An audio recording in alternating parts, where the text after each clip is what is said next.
This is the Rebel Author Podcast, where we talk about books, business, and occasionally bad words.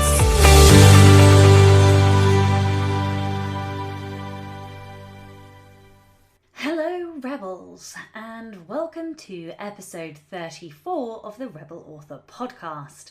Today, I am talking to Dakota Krout all about how to build an engaged reader fan base. First, to last week's question, which I completely failed to post anywhere, so there were no responses. I did ask what was your favourite literary device, but I think it got lost in the chaos of launching the Anatomy of Prose, so I apologise about that. Moving swiftly onwards. We've got a couple of shout outs this week. The first one is Michael E. Thies. I hope that's how you say your surname. I apologise if I got it wrong. Michael says, I came across your podcast on Spotify, and for the past week you have been what I listen to as I commute to and from work. Very nice show. Thank you for providing such great interviews, entertainment and content for us wanting to get serious about writing. You are more than welcome, and thank you so much for your kind words. I really, really appreciate it. And it's also interesting to hear that you listen on Spotify. I have an Apple phone, and so I tend to listen on the Apple podcast app. But I am always very interested in the statistics and to know where people are listening, both device-wise and where and when, if you're cooking or walking a dog or perhaps laying on the beach or whatever country. So yes, thank you for telling me. Jack Norton also tweeted and said, today I discovered Rebel Author Podcast by, me, and loved it. Not only am I learning more about publishing, I'm also getting some new cheeky swear words and expressions to add to my vocab. Seriously, I love authentic people who speak without self-censoring. So thank you also to Jack. I really appreciate that.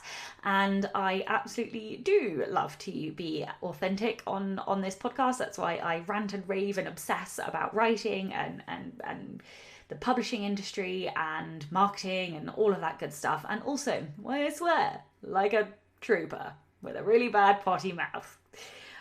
Yes, I have always sworn since I was probably far too young to swear, and don't listen, mum. And so I do. We all know I love a cheeky swear word. Anyway, this week's question is, what tactic or method have you seen used by another author to successfully build a fan base? So this episode this week is all about how to build reader fan bases, engaged reader fan bases. And so I'm curious what tactics you've seen other authors implement successfully and what you like. Perhaps there are some methods you don't like and some that you do. Either way, I'm interested to see what you come up with. There's no book recommendation this week because I've packed my bookcase. And I've only got a couple of books left out on the side for me to read before we move. So I was like, oh, when I came to record the show notes, it's like, shit, I've actually got no books to recommend. And I can't remember what's on my shelf because I'm senile. So sorry about that. I'll move rapidly on to my personal update. I'm doing well this week. I'm doing really well.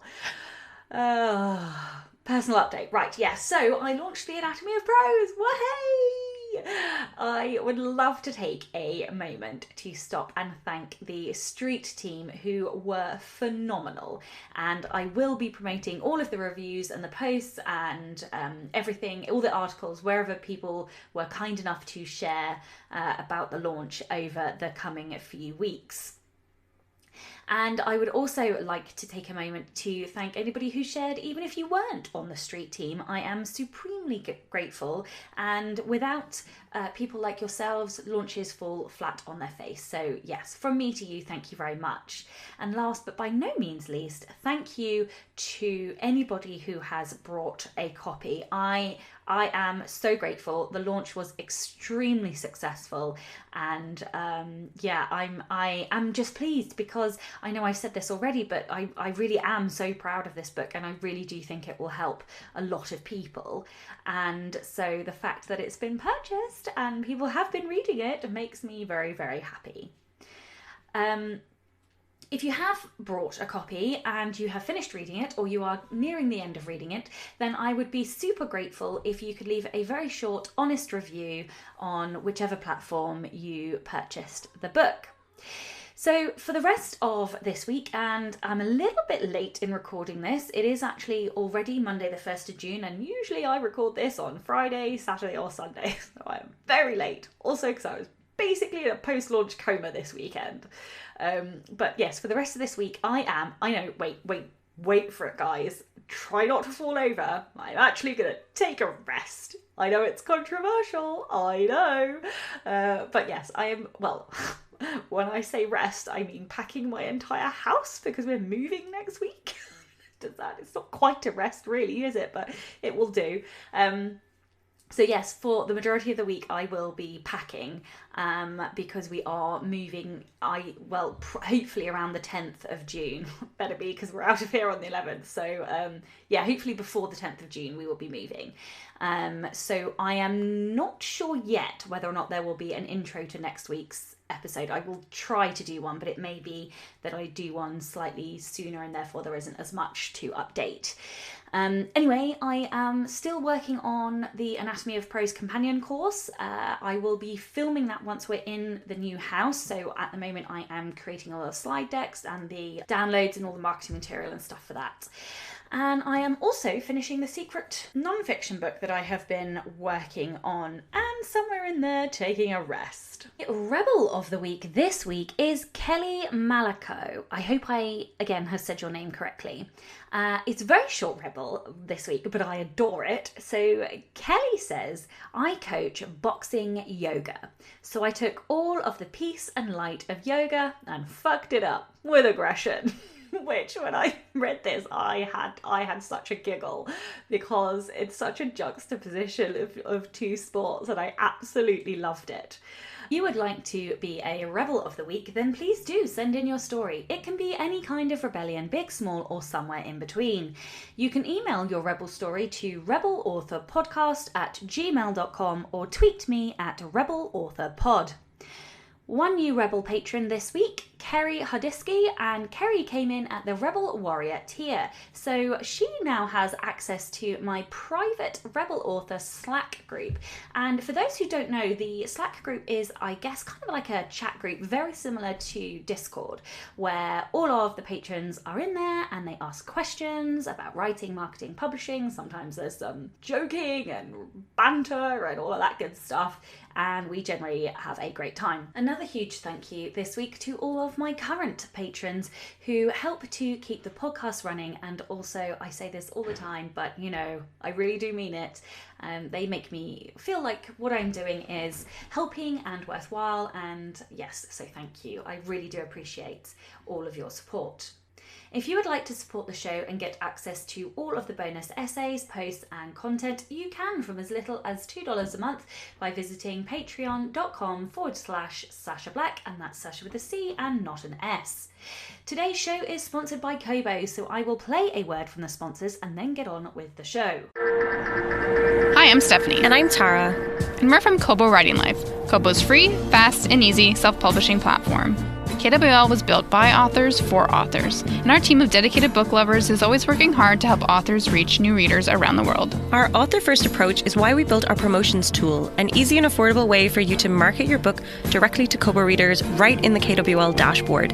We post upcoming Kobo sales, many of which are exclusive to KWL authors. We offer lots of promos that don't require you to drop the price, because we know when you're publishing wide, it's a pain to coordinate pricing across multiple retailers.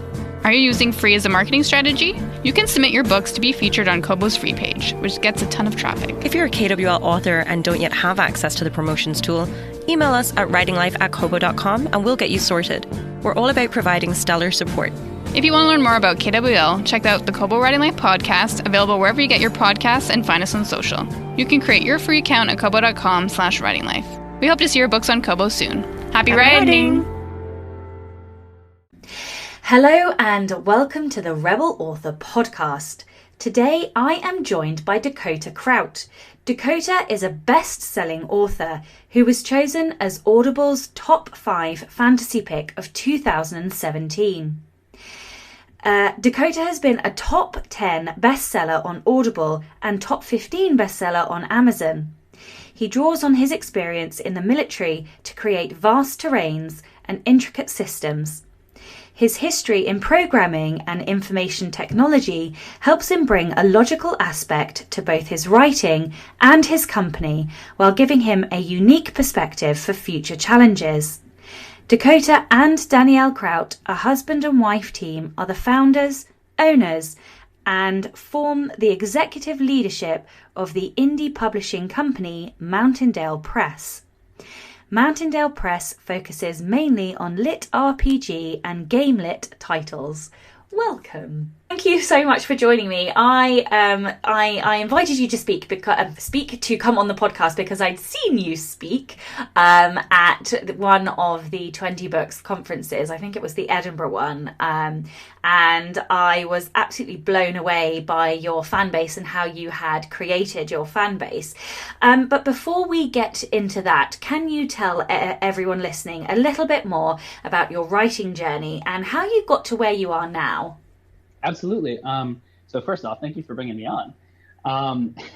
So with my with writing and so on and so forth, like, are you asking for like how would you like to just kind of hear how I got started in writing into publishing? Yeah, like what is your journey? How did you were you 2 when you picked up a pen? Were you 28? You know, like when did you get into it? How did you get to first word on the page to where you are now, really? Gotcha. So it was actually very much so a surprise to me to find that I had a talent for writing, because I had always actually devoted my talents toward reading. So, for instance, I had always in high school and so on and so forth, I had done speed reading competitions. So I took speed reading programs. So I wanted to be an acquisitions editor for a publishing company when I was an adult. Then I wanted to try my hand at narration, so I learned how to do all these funny voices, which only works out well now because I can read all these stories to my daughter. But when I was in college, I actually took I took a degree path for computer or software engineering. So I have a degree in software engineering, so that's computer programming. And I did that, and I tried to brute force my way through 4 years of college in 2 years, and I did it. Whoa. Yeah. So I got through the program at a really, really advanced pace, and part of that was I could read all the test material right before the test and memorize it, and I could retain it for up to 45 minutes. Oh my goodness. So there were like anything that was just memorization, I would just read the material only right before the test, and then put it down on paper. So in my final year of college, I suddenly was down to 6 credits, which is, half a full time. So I had large chunks of time between courses where I needed to fill. And I could have either played games, I could have watched shows. One thing I couldn't really do was go to work because, it was just long enough that it wouldn't be worth driving to work, right? So I started writing. And I just had fun with it. I was going to write one book ever, be done, say I did it, go on with my life. And my wife found out that I was planning on publishing the book because I looked over and I said, "Hey, hon, I'm hitting the publish button. Do you want to see?" So there was no editing. There was hand-drawn cover art. It was... it was just everything that I tell people not to do, right? And, but luckily I write very clean, so like editing and stuff was pretty minor. And so, yeah, I put that out, and it was really well received by the community. I did something that I call failing upwards, because I did all these things that you aren't supposed to do, and it worked really well. So I called that failing upwards. So basically, you're a lucky son of a bitch. Is that where we're? Absolutely. Man. Yeah. Absolutely. So I was pulled in by my community, which is game lit and lit RPG. So my books were part of that, and I hadn't even really considered going online to find these groups. I just wrote because I saw a genre that had just started and I really liked it, and I thought I could do something with it, and it worked out really well. So from there, when I saw it start to take off, I made $5,000 that whole year on that book. But to give you a to give you a look at this, because I was taking so much college, doing so much in college, I was married, and I had a job, but all of that combined, I still made a third of my total income that year on that $5,000. Right. Wow. Right.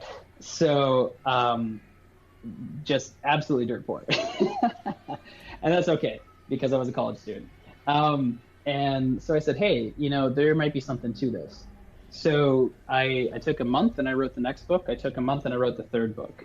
And then I sat down and I said, okay, I have 3 books out. This is what these groups I've been looking at say is the spot where I'm now an established author, right? So what do I do next? And so the next steps for me were building infrastructure. It was going back and getting those books edited, which, gave me footholds with editors and editing communities. I was getting better cover art. So I started learning how to select artists. And then it was learn how to start doing marketing. And so I started learning how to do marketing, and I started taking the courses and looking at what other people were doing and trying to refine it for myself. And that's what I did for about a year, right? I split my time evenly between writing and learning the business of writing. And so that was 2016, right? So 2017 was all about learning this stuff. 2018 came around, and I said, I love what I do. I love writing.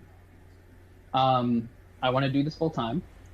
So by that point, I was already a full-time author. I had really split my time very consistently. And I said, but there's only so much that I can do. I can only put out so many books. I can only use all of this network and infrastructure that I've built up, all of these tools that I've bought, all these marketing courses that I've learned from. I can only do so much with them for myself. So we started Mountain Press. So when I went full-time as an author, that was okay, right? Because all of our benefits, everything was through my wife. My wife is Dr. Danielle Krout. She has her PhD. She was working for the government, so we had government benefits, we had government pay coming in, all this stuff at this point. It was awesome. She left her job a month after I left mine.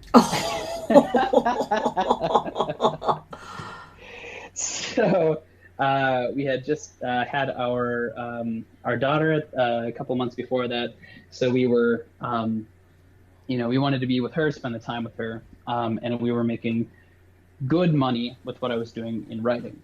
So Danielle came into the company, so we started Mountain Press. She came in as the CEO, and she started going over our advertising and our stuff like that, our keywords, categories. And I very clearly remember she looked at my keywords, she looked at my categories, she looked at me and said, "Oh, you're so cute." Wow, that is brutal. I saw a 300% increase in ROI as soon as she took over. Oh my goodness. So she's much better at marketing and advertising than I am. So she had taken all the courses too, and it's a continuing process, of course, so it still goes on. But yeah, so then we took on our first author, and then we took on our first couple of authors. And following what we did, the system that we had put in place, all the tools that we had, they saw really great returns. So we took on a couple more people, same deal. And I would say that 80% of everyone we have put out have had just incredible success, and everyone else has still had great success, especially when compared to the general market. So that's kind of where we are now.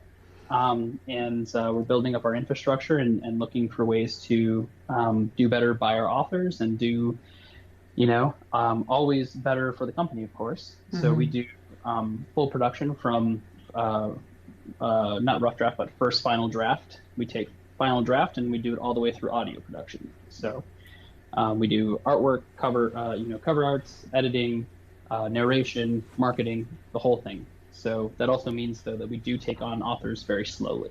Mm-hmm. And none of this would have been possible without your fan base, which is what we're here to talk about. So one of the things that I was just, well, I guess blown away by was the section in your talk when you were talking about your fan base, because you don't just have a fan base, you have a rabid fan base. So can you tell everyone how you built your fan base and how you have built such a engaged fan base?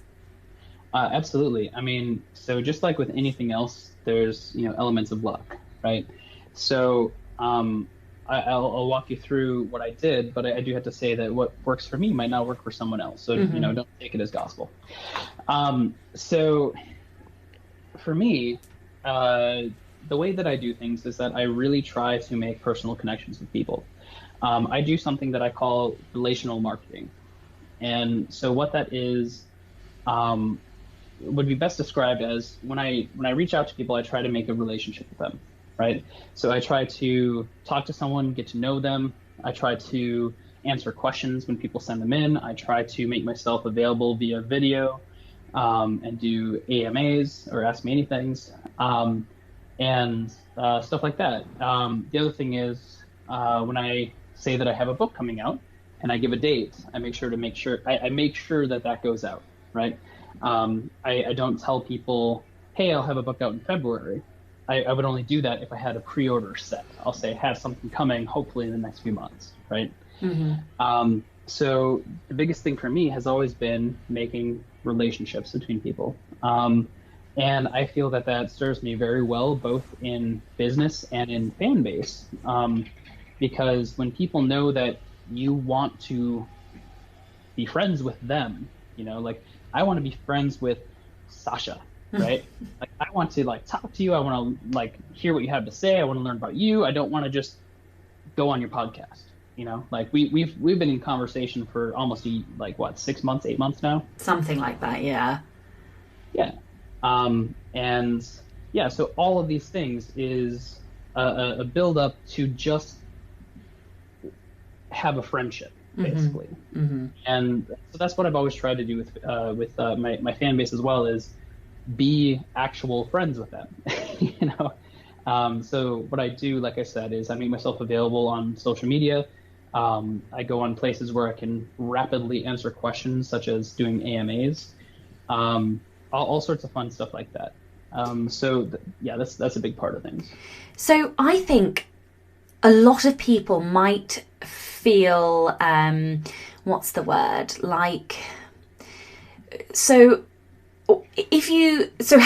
I guess what I'm trying to say is, how much do you share? Because that's a very open book way of being with people to be. And maybe it's just because I'm British and we're, closed book, stiff upper lip type people. But not that I'm saying every British person is. But yeah, I guess I'm wondering if people might feel apprehensive about what they need to share. You must have some lines somewhere, or are you really truly an open book, or how does that work with your home life or? Sure. Okay. So that's a good question. I hadn't really thought about that. So yes, there are lines.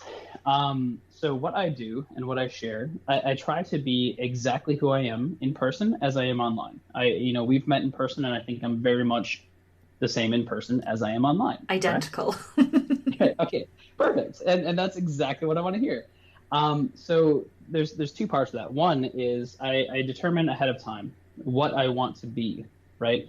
So I say, what is my brand? And for me, my brand is humor. It's puns, it's coffee, it's, things of that nature. And so that's also who I am as a person. I'm mostly coffee, right? I'm about a third puns and then the mostly coffee with a little bit of water in my coffee stream. You missed one though. You missed one. You're also very kind.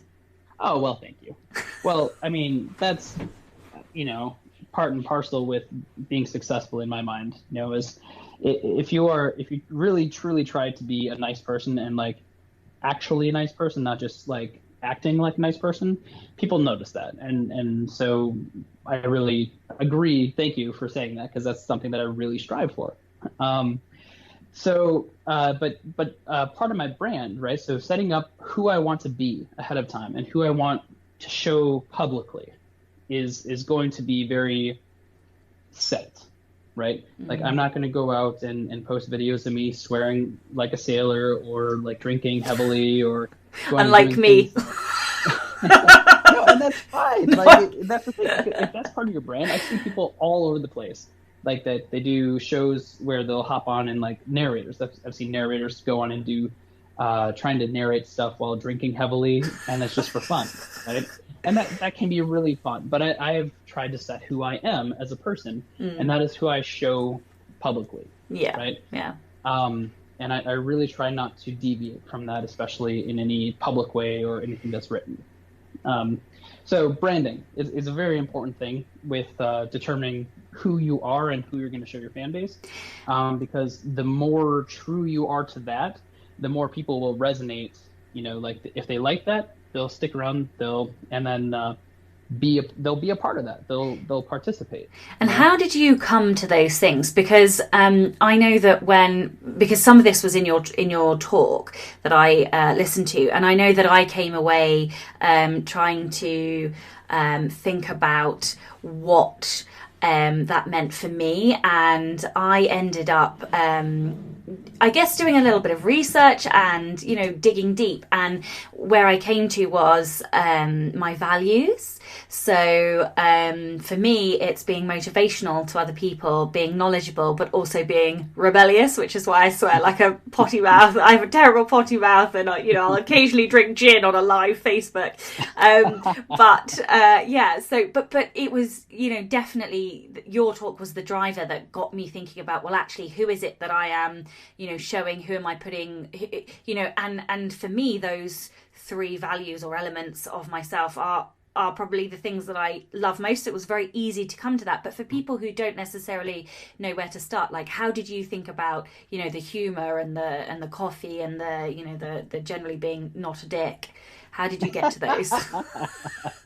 I really like that. Like, that's a really good descriptor of me. Generally not a dick. Yeah, that's pretty solid.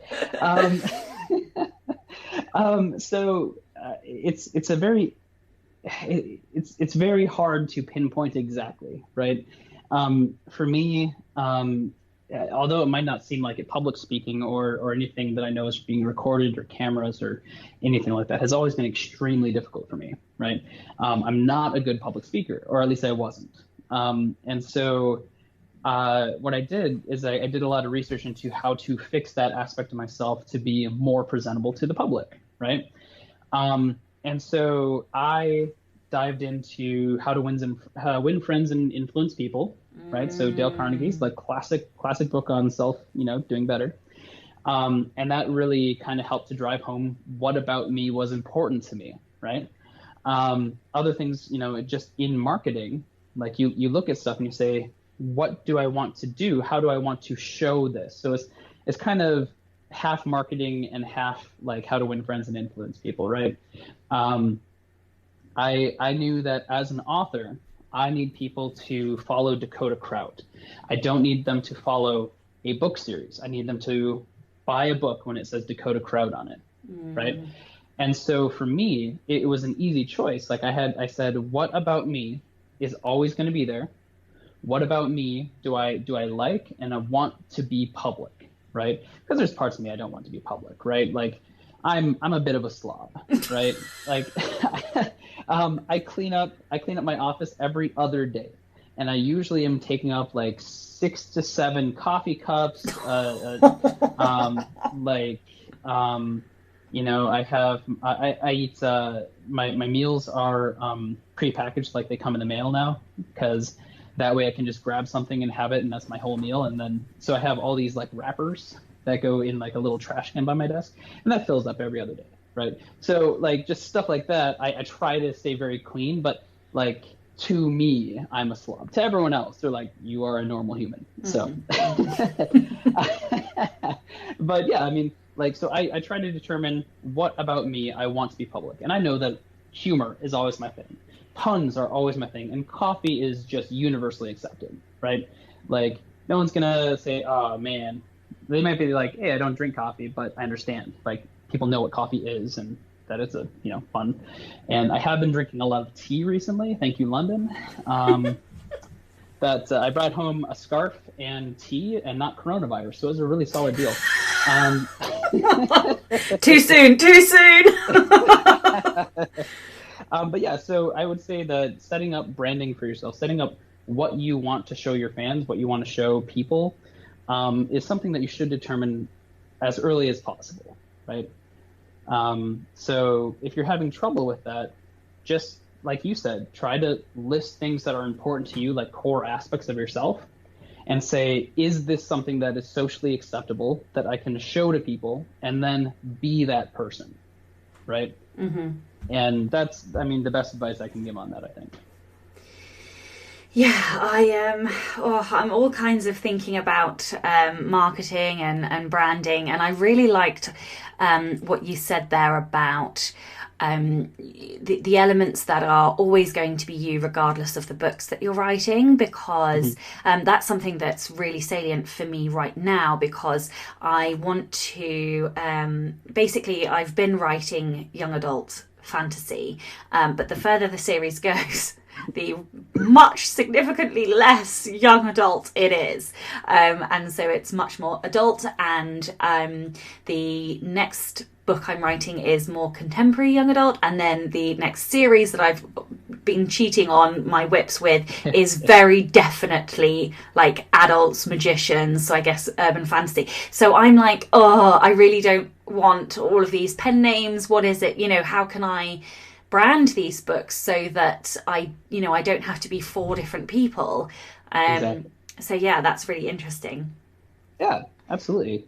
And that's a perfect example, especially if you're writing even within the same genre, there are people that are only there for one series, right? Yeah. So say you have 2 young adult series, they like this one, they don't like that one. That's okay. They don't have to like everything. But if you can get them to the point where they're like, you know what, I'll read anything by Sasha. Yeah, right? yeah. Like I'll give anything a chance. At least then they're trying all of your work, right? Exactly. Yes. So what kind of content should writers be putting out there in order to engage their audiences? I think it really depends. So this comes down to branding once again. I would say, like, there's something called the 80-20 rule, right? So are you saying content like actually what they're writing, or content like who they are online? I guess less about the books and more about the, how can you draw readers in? So I guess the social posts or the, I don't know, video footage or freebies they're doing, or it's anything that's not the core books, I suppose. Gotcha. So my very first thing that I would say is do what you are comfortable with, right? So, do just enough that you're comfortable with what you're doing. Don't try to follow someone else's advice to the letter, especially if it's not something that you're confident in doing, right?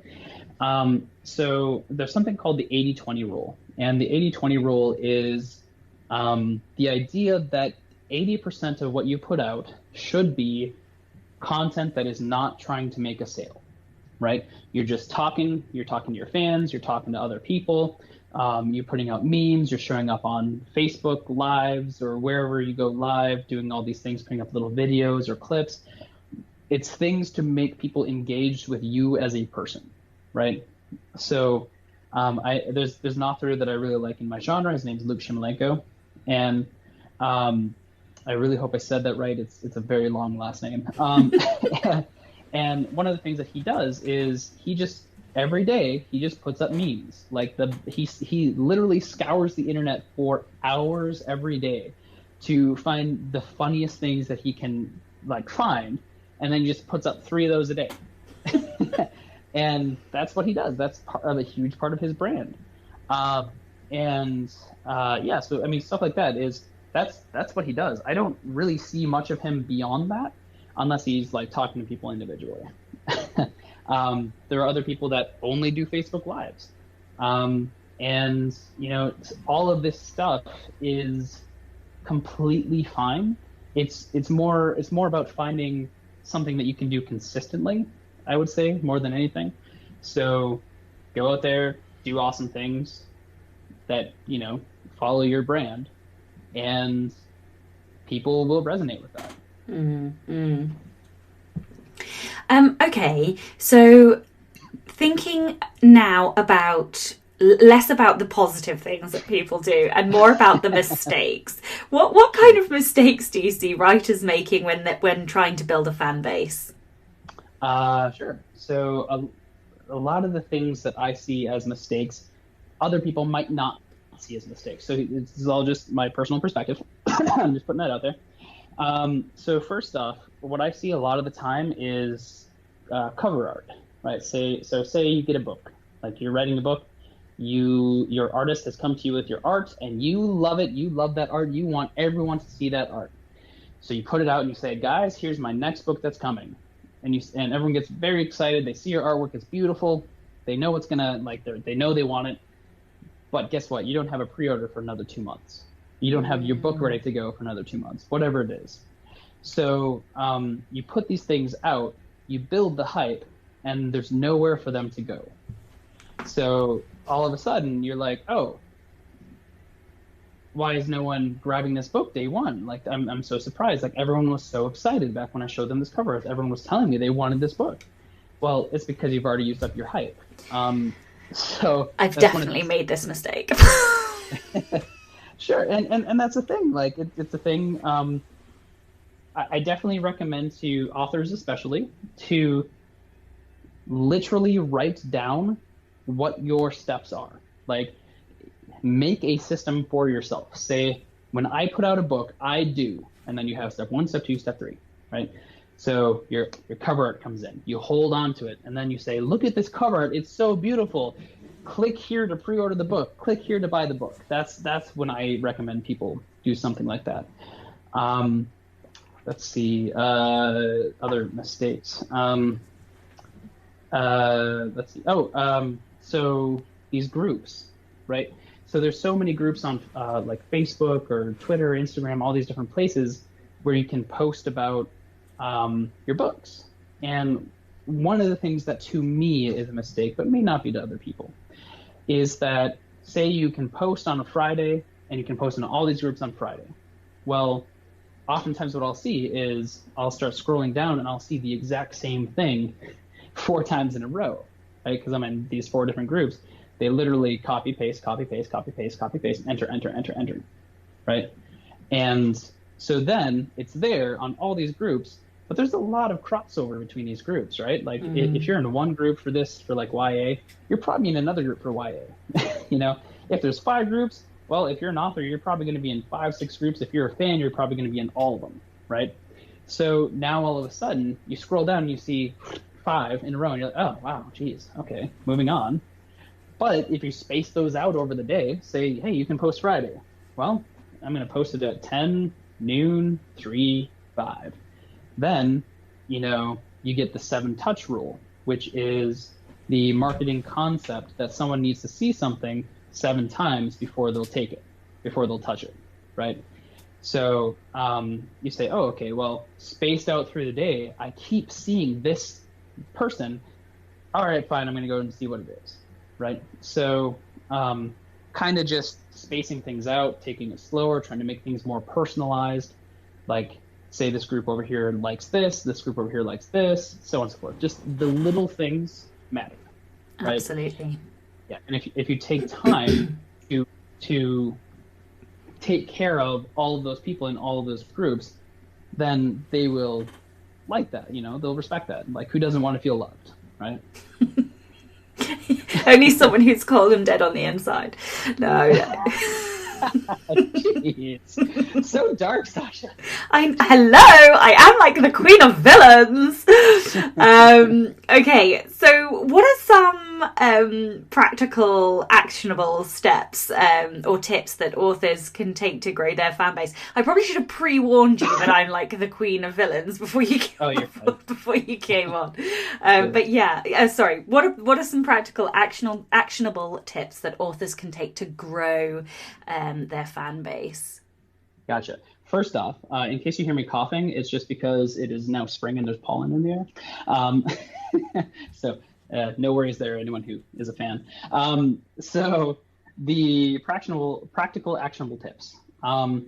I would say, and this is going to be the reverse of what you hear at most things. So at most conventions, you're going to hear, here are all the things that you can do, go do them, right? You can have a podcast, you can have a fan base, you can have a Discord, you can have a Reddit, you can have an Instagram, you can have Facebook fans, you can have Mumble, you can go on Twitch, you can stream over here, you can have a patron account, you can have like all of these different things that are potential side revenue. You can do all of these things that are potential bringing in fans, right? Now, for most authors, what you actually have is not a surplus of time. Normally what you have is a surplus of stress and other things that, take a lot of your time, like writing and coming up with character concepts and so on and so forth. So what I actually recommend to people is to aim narrow so that you can hit deeply, right? So for me, what I did is I started on Facebook, only Facebook, right? I built up my social credit on Facebook, I went in there, I made my group. I think we're just now getting to 5,000 likes on my author page, like good stuff like that, right? So I really focused on that until I was very comfortable with Facebook. I could be on there for the minimum amount of time to get the maximum benefit, okay? Mm-hmm. At that point, I started a new group, or I started a new thing, like I started a patron account, right? And I said, okay, well, if you like me here, but you want more of me and more direct access faster, come to my patron account. You can read chapters ahead of time, so on and so forth, right? So people started coming to my patron. So I got really good at patron, built a system, got really good at it. And at that point, I had made such good relationships with my fans that they're like, okay, we want more of this. We want our own communities to discuss these books, to talk to other fans. So they started building things. Like there's a Mountaindale Press page on Reddit that I didn't start. It's just someone who's like, I like all your books, I'm going to put them up on Reddit. Okay, cool, thank you. I'll send you a signed copy of a book. That was really nice of you. Things like that. Like someone started a Discord channel that now has like a couple thousand people, right? That Whoa. Just come in and chat regularly or just are there. And it's a Dakota Krout Discord server that I don't own. I'm a mod. I'm not even an admin. You're right? a mod. Right? Stuff like that. I'm in there and I try to be there as much as I can because, obviously these are my fans and I want to be there for them. But I didn't start these, which means I don't have to manage them. I don't have to have people, I don't have to service those accounts. Like I do what I can. I actually hired someone on to do social media management just so they could tell me if there was anything that needed my attention, right? They can answer on my behalf, do all this stuff, and now they are very popular in the community, which is cool. Not even an author, just like one of my employees, which is really great. But yeah, so I say start really, really narrow. Like say you have a big sword, right? You wanna make a big cut. Right. So if you can use a sword, you can make a cut. But if you use like a hammer, you're gonna make an impression, but it's not gonna be as deep, right? Like it might be wide, you might splash it like a puddle, but there's no lake, there's nothing that you're gonna sink into. There's no depth to what you're doing. Start narrow, focus on that, get really, really good, and then widen out from there. The Grand Canyon wasn't made in a day, so. No, it certainly wasn't. Right. Okay, so let's say an author has, grown their audience or it is growing steadily. What should they do to maintain those relationships and that fan base for the long term? Sure. So I would say, follow the practices that you put in place, really try to be there for them, of course, but also just let people know that, hey, the fan base is growing. I'm getting so many, like for me, I get so many comments, so many emails, so many direct messages that there's just no way for me to keep up with them and continue writing, right? So I tell people that. I say, hey guys, I'm going to do what I can to answer these, but it's going to be slow. So I'll get to them eventually, I will eventually. But I devote 30 minutes a day, right? Trying to catch up on stuff for this 30 minutes, 30 minutes here, 30 minutes there, but I section those off because otherwise I sink into Facebook for 5 hours and I come up gasping for air. And the other thing is on a lot of stuff where I haven't made my personal self really available, I'll have my social media manager answer questions for me, right? So she knows what I'm doing. She knows my schedule. She knows all this stuff. She can answer the question as well as I can. So she'll pop on and someone will be like, hey, Dakota, when's this? And she'll be like, hey, guys, I work for Dakota. Here's the answer to that.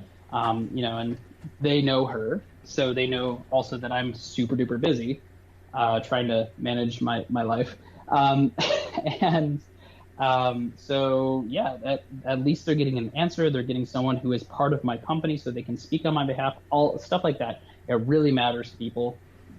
So yeah, I mean, learn when and how to delegate. Find people you trust that can help you with stuff. And just remember that you can't do everything yourself unless you're giving something else up. And usually that is giving up writing time, which, hard to make more fans if you have fewer books. So.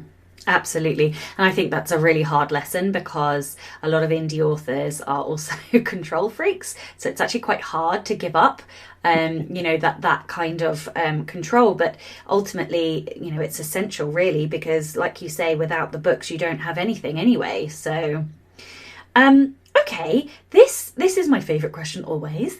This is the Rebel Author Podcast. So tell me about a time you unleashed your inner rebel.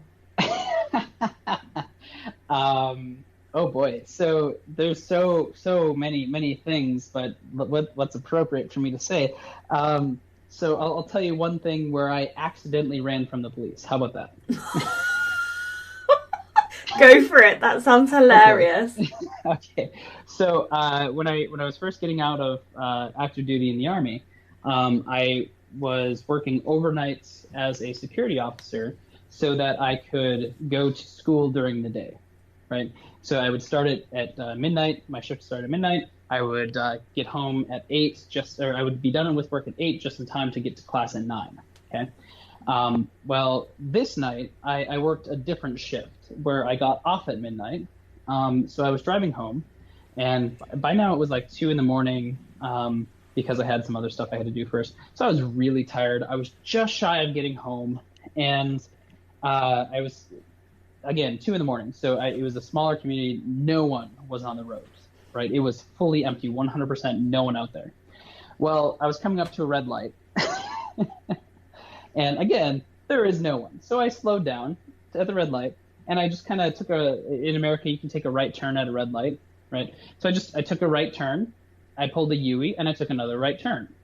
So to continue on my straight path that I had intended. So, but what it looked like is me take a right turn, hard left, right turn. That's what it really looked like. So it was definitely me running a red light. So my apartment building was right at the bottom of the hill. We're talking maybe a quarter mile past this red light. So I got down to the bottom of the hill, turned left, whipped around and parked, and I just shut the car off and leaned back and said, oh my gosh, what a day, that sucked. Because I'd been awake for 20 hours. And then all of a sudden I see, woo! Police officer screeches to a halt in front of my building and pauses there with all of his lights on. He's looking around with this spotlight, and I'm like, oh my gosh, this guy is looking for me. So I pulled the arm lever of the chair and leaned all the way back. And just laid there for a couple of minutes. And so the road past my apartment building was not a dead end. So after about 30 seconds, he took off down that road looking for me, obviously. And so I just got up out of my car, closed the door, and walked inside very calmly and quietly in my security guard outfit. And then I just pretended to be walking around like I was, doing security rounds. So then he comes back, sees me in my security guard thing, and I'm just walking around, I wave. And then he just went on. Oh my God, that is hilarious. Absolutely hilarious. That is seriously rebellious. I wasn't going to be like, it was me. Yeah. No. Good times. Kind of like a hyena over here. I love it. I absolutely love it. It was bad. It was so bad. But it was late. It was very late. That's my only excuse. Excuse me. Tell listeners where they can find out more about you and your books. Okay. So you can definitely find me at facebook.com. Just look for Dakota Krout. So I have my author's page is I think it's /The Divine Dungeon, but if you search Dakota Krout, it's there. You can always find me at patron.com /Dakota Krout, and of course mountaindalepress.com, which is my company. You can find my books there. You can find all of my company's books there. All of my stuff is published by me. So I am my publisher at Mountaindale Press. So you can find me there. You can reach out there. You can, all these great places. You can email me at krout@mountaindalepress.com if you have questions or so on and so forth. Again, it would be a long, long time before I get back to you, but I will get back to you, most likely. So lots of different places, lots of different ways. Oh, well, thank you so much for your time. Oh, absolutely. And again, thank you for bringing me on. And I think this is a great podcast, and hopefully it's useful to someone out there for, what I had to say. Thank you. And thank you to everybody who is supporting the show on Patreon. If you would like to get early access to all of the episodes, then you can by visiting patreon.com/Sasha Black. Thank you to everybody listening as well. I am Sasha Black. You are listening to Dakota Krout, and this was the Rebel Author Podcast.